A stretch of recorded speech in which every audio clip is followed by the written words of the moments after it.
What is stress now? As we're moving on into syllabification processes and practices, what is stress? We may associate stress with an emotional condition, but stress really means something very different when we work with syllabification processes. So stress refers to the emphasis that we will give to a word syllable. This can be understood by pitch. Think of it as the pitch in the word. Words that have two syllables will include stress on the first, usually in the first, as in the word manual or in the word castle. You hear the pitch, manual and castle.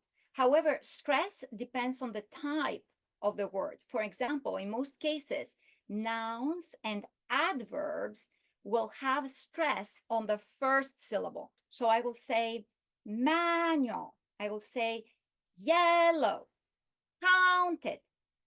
Verbs will have the stress on the second syllable. Recode, concrete, control.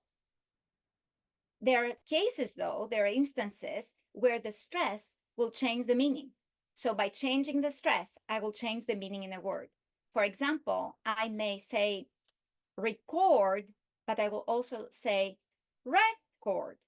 So in a sentence, we will say, I will record my comments and I will play the record. Did you see how I'm changing the meaning by changing the stress? Inflation now with stress pronunciation can affect meaning making when reading and even when we communicate with other people. So that's why it's important for students to understand the stress, the pitch, the emphasis when they are trying to put together the syllables in the words that they read, but also when they are reading in authentic contexts. Otherwise, their meaning may be affected. Imagine someone reading the word record as record.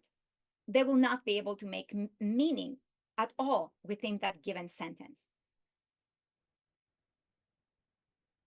Now, when we are thinking about stress, word stress has three types. There are three types of word stress.